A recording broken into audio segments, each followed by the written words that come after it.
Gentlemen, the Railroad Hour. And here comes our star-studded show train.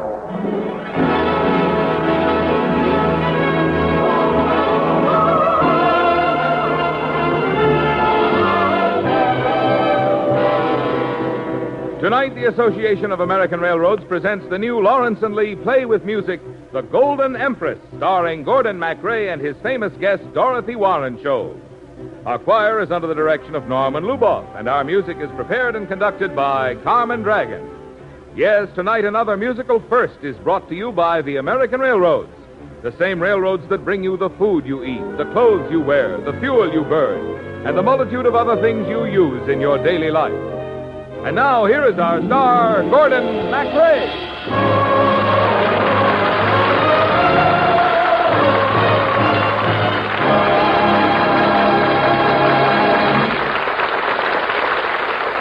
Thank you, Marvin Miller, and good evening, ladies and gentlemen. Tonight, we bring you the Golden Empress, a majestic dream that never came true. Dorothy Warren Shoal will be the Princess Charlotte of Coburg, and I shall be... His Royal Highness, the Archduke Ferdinand Maximilian of Habsburg, Governor General of the Kingdoms of Lombardy and Venice, and Knight of the Golden Fleece. Lord on high, protect our Emperor, give him strength to lead us aright. Stand beside our King and Emperor, guide him through the perilous night. Though our enemies may surround us, we will never be afraid. Hail the Empire, hail the Emperor, glorious majesty ne'er will fade. Dear friends and subjects, thank you for your kind felicitations on this, our wedding day. The Princess Charlotte joins in the prayer that we will enjoy the love and loyalty of you, the people of Lombardy and Venice.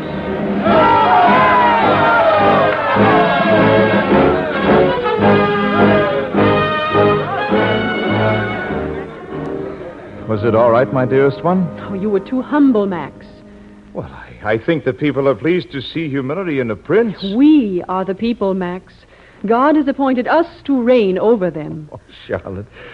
Dearest Charlotte, even on our wedding day, must you lecture me on the divine right of kings? There are much more important matters to speak of, you know. Speak to me of love and say what I'm longing to hear. Tender words of love, repeat them again, I implore you. Speak to me of love and whisper these words to me, dear. I adore you. Speak to me of love and say what I'm longing to hear.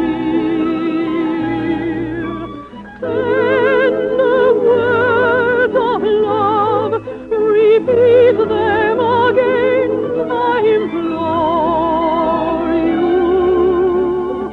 Speak to me of love and whisper these words to me, dear. I adore you.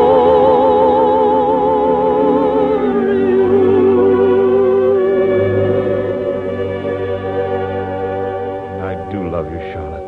How much, Max? Enough to do anything you ask. You name it. I want a crown. A crown? Oh, not for myself, but for my husband. Max, I won't be happy until you are an emperor. Come. Your Highness, as everyone is awaiting your entrance for the grand ball. We are coming, Chamberlain.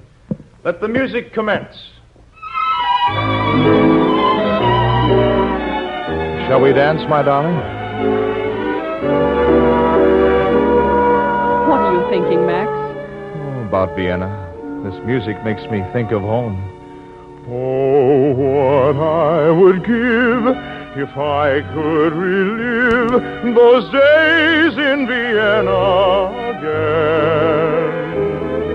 The taste of new wine, the thrill that was mine, live on like a lovely refrain. The thousand delights of magical nights I spent in your starlight that gleams. And often it seems like a city of dreams, a city of dreams that come true. Dream when the dream has all than you for the moonlight gleam. Waltz to Vienna's melodies, live, laugh, and love like the Viennese. Hold me, and it will seem nighttime is endless and love supreme. And with the day, our two hearts will stay in old Vienna's dream.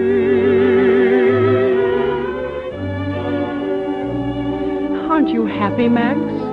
Oh, of course I am, but, well, this music makes me think of the old days in Vienna. Those carefree days. Charlotte, are they gone? Oh, better days lie ahead. Days of destiny, Max. I wonder if we shall be good friends, Destiny and I.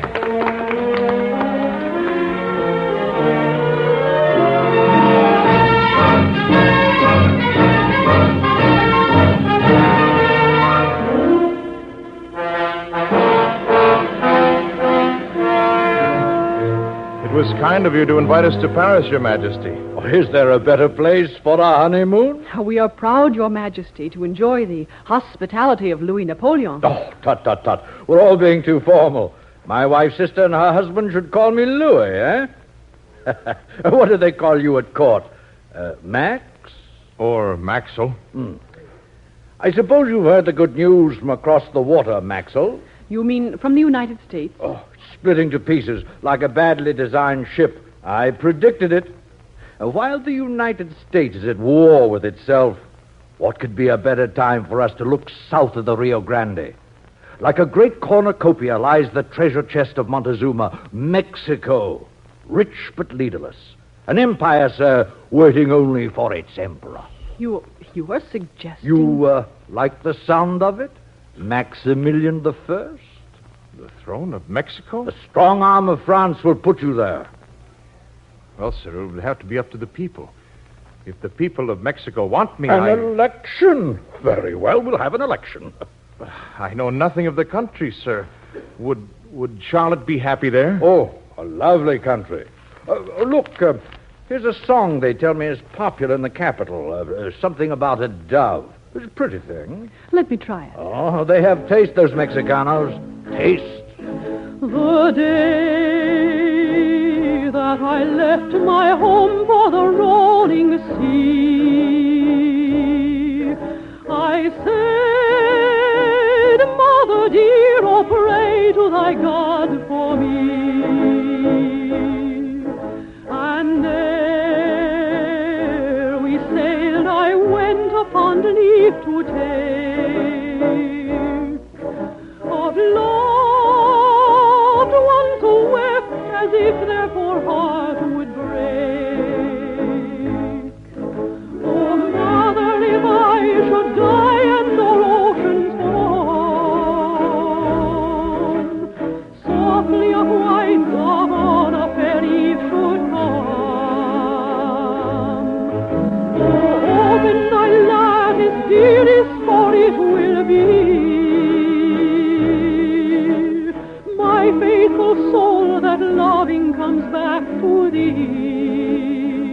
Oh, a life on the sea, joyous and free. Oh, we're going, not so gay as we. Ah, a life on the sea, joyous and free. Oh,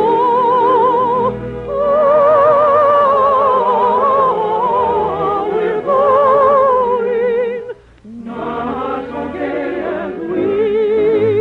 La la la la la la la la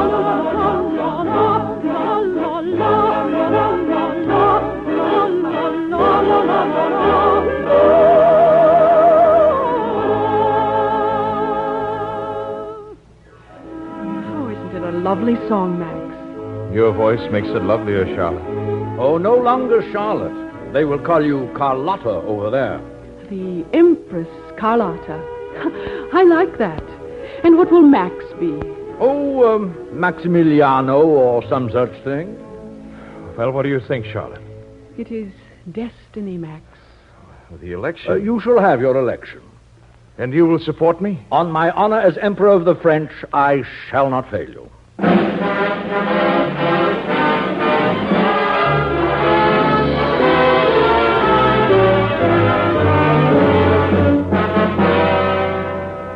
Memorandum to Marshal Bazin, Mexico City. Please arrange for an election among the Mexican peoples. In counting the ballots, you will kindly make sure that Maximilian of Habsburg receives the overwhelming majority of votes. Signed, Louis Napoleon, Emperor of the French.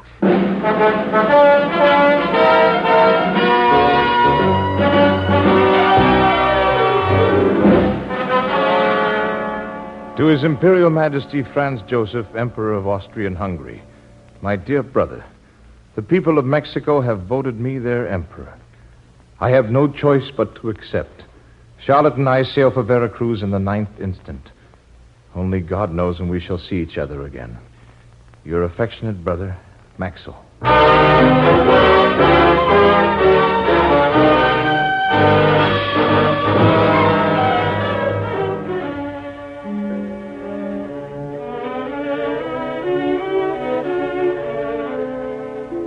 Dear Sister Eugenie, our first taste of Mexico is appalling.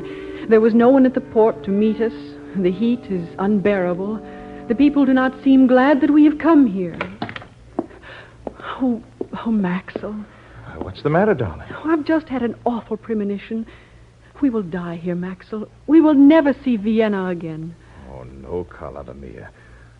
This is our home now. This is our empire. We shall make Mexico sing, and old Vienna will seem pale by comparison.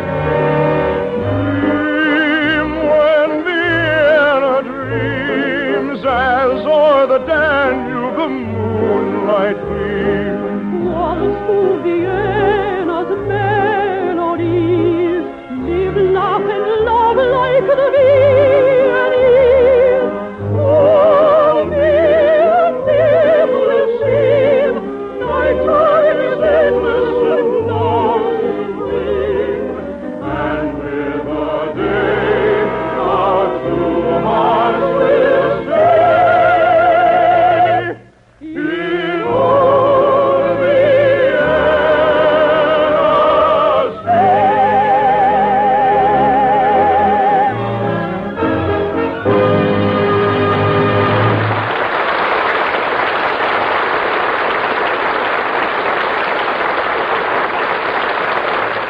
In just a moment, we'll return with Act Two of The Golden Empress. 100 years ago this month, Commodore Matthew C. Perry arrived in Tokyo to negotiate a commercial treaty with Japan and thereby open up that empire to the Western world. With the development of steam power for the Navy than any other officer, was enthusiastic about the potentialities of the railroads. He had seen towns and cities grow, industries expand, and new ones spring up as the railroads opened up new territory. He realized that they provided the transportation facilities so essential to the growth and development of the country, and he saw what they would mean to its economy. But far-sighted as he was, Commodore Perry would be as amazed at today's mighty railroads as the Japanese were at the tiny steam locomotive, tender, and passenger car of a century ago. For the railroads have become the very backbone of our mighty productive power for commerce and defense. Essential to our mass production and distribution systems, the railroads tie together every part of our country and every phase of our industry with the most efficient, high-volume, low-cost transportation system known to man. Truly, Commodore Perry was on the right track when he displayed his primitive railroad train as the very symbol of American progressiveness.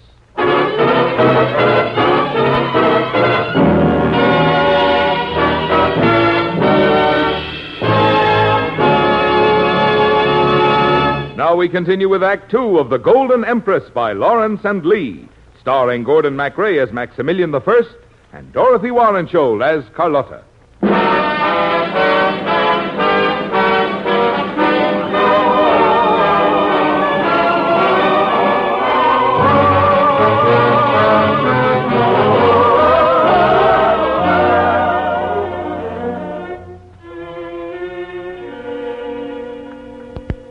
Oh, Maxwell, remember how we hated Mexico when we first arrived?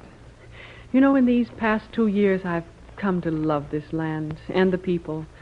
And they love you, darling. They adore you. Do they? Does Senor Juarez adore me? Why, he's a bandit. Don't you know that? Juarez says I am the bandit, that I have stolen his country from him. Oh, don't worry about politics, Maxwell. Here, this will cheer you up. A new song by that nice Mr. Bizet. Remember him? He just arrived on the clipper ship from Saint-Nazaire. Open thy heart, maiden fair to thy side. Dream in thy summer villa in one open thy heart. Oh, give me back my sorrowing night. Open thy heart, maiden fair to thy side.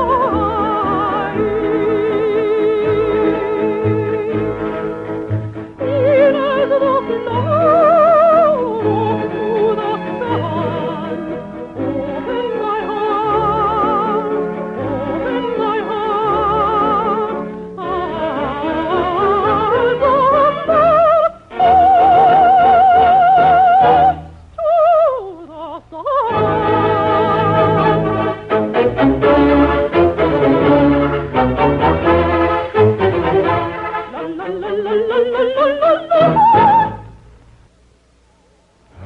Pretty. Very pretty. Oh, Max. Max, my darling, open your heart to me. What's troubling you? The same ship which brought Mr. Bizet's music also brought us greetings from Louis Napoleon. His troops are leaving Mexico. Why, if the French leave, Waters will be in the capital in a week. No troops, no money, no friends. We have friends. But not enough. Oh, we shall have to abdicate. What, and go running back to Europe like a whipped dog with people sniggering about poor old Max who couldn't hang onto his throne? No. Then I shall go to Louis Napoleon. I'll force him to keep his promise. And they will say I'm hiding behind a woman's skirts. Oh, what does it matter, Max? If we win, I won't fail you. I promise you I will not fail. Why did I let you go? When will I see you again? Far over the waves is the place I am longing to be. Far over the waves is the face I am longing to see. Far over the waves is the voice I am yearning to hear. Why wait for the waves that will carry me home to my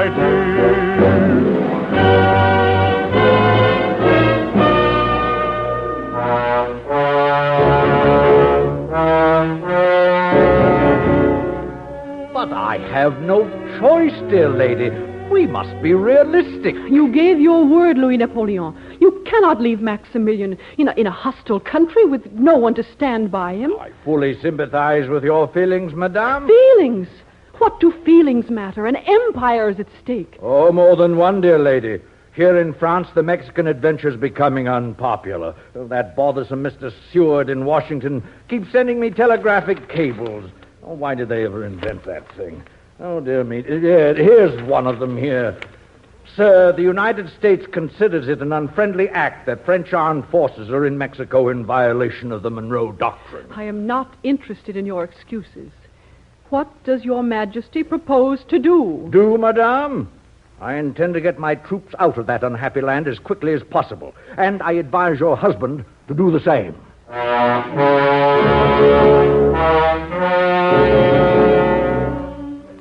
Dearest beloved, it goes badly for us here. The Waristas have taken the capital. But I think we can hold out for a time here in the North Country. Oh, I miss you, my love. The other night, strangely enough, I dreamed we were together. I dreamed a dream the other night. I dreamed I was home with you.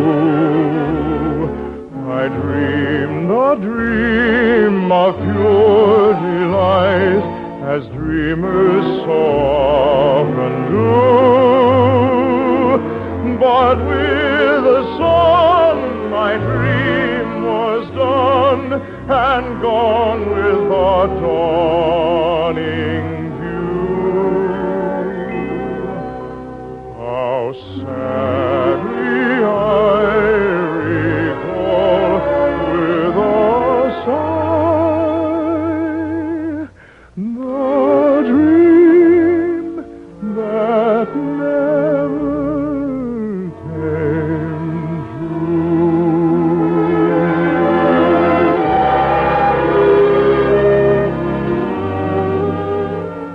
Oh, Maximilian, my heart.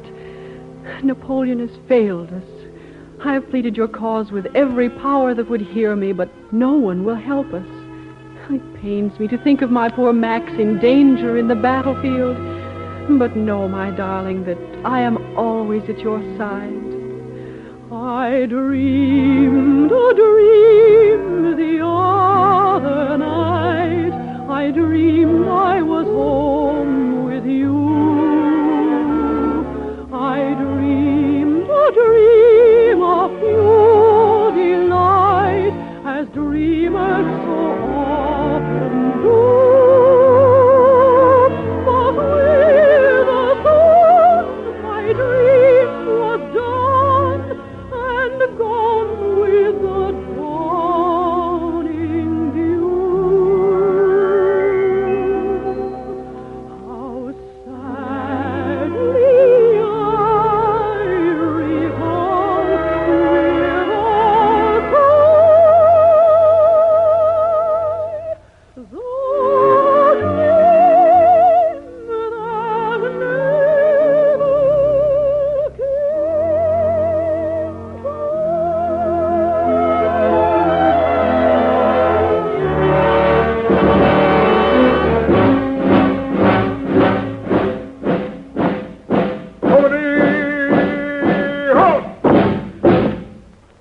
Maximilian Habsburg, is there anything you wish to say? Yes? I am dying in a just cause. I forgive all. And I pray that all will forgive me. I pray that my blood will flow for the good of this land. Viva Mexico.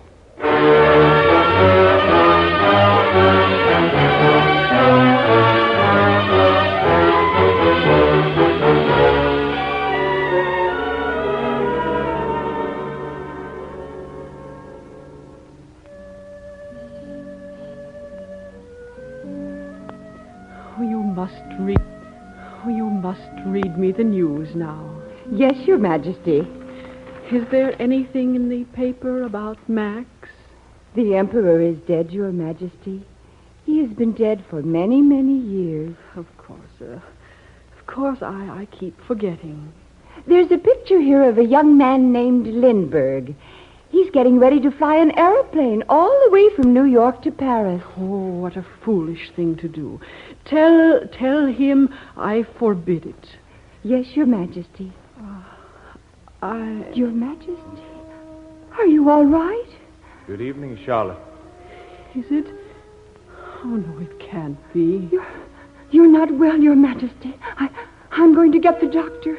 I've been waiting a long time for you, my darling. Max.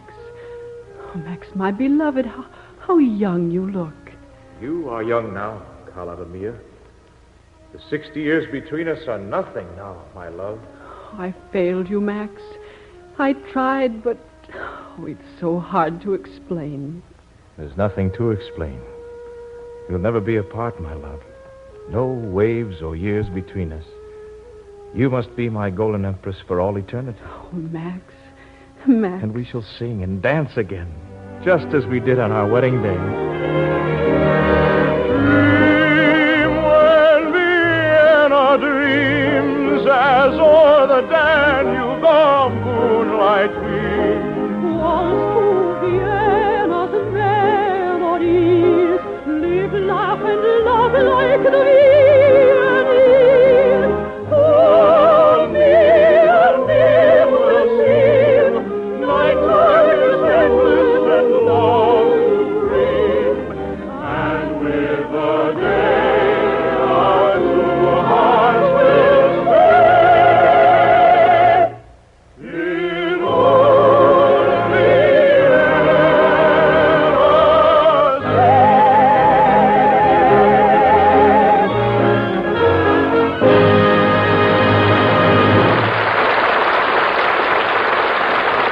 Thank you, ladies and gentlemen. Lovely Dorothy Warren Show. We'll be back in just one moment. And meanwhile, our thanks to Joseph Kearns, Isabel Jewell, and our entire company. Tonight's Play with Music was written especially for the Railroad Hour by Lawrence and Lee. The Railroad Hour is brought to you each week at the same time by the American Railroads. Marvin? Since the end of the Second World War, tremendous improvements have been made in railroads and railroading. These improvements are the result of research, ingenuity, and invention, and the product of the investment of railroad dollars, without which not even the most ingenious research can be put to use.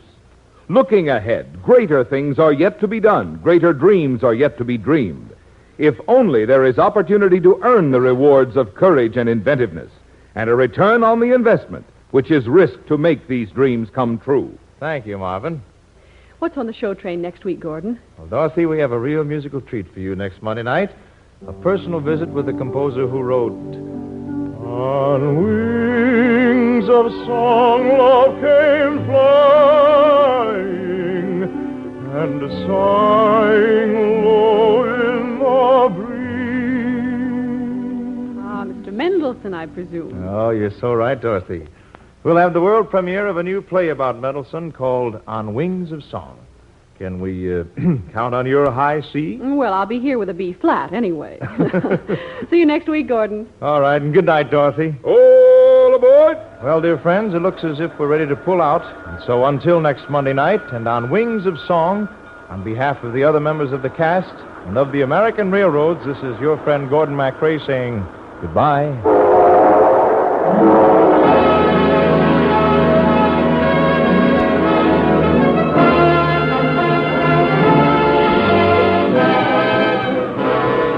Gordon MacRae can be seen in Warner Brothers' The Desert Song in Technicolor. Our choir is under the direction of Norman Luboff, and our music is prepared and conducted by Carmen Dragon. This is Marvin Miller saying goodbye until next week for the American Railroads. Now stay tuned for your Monday night of music on NBC.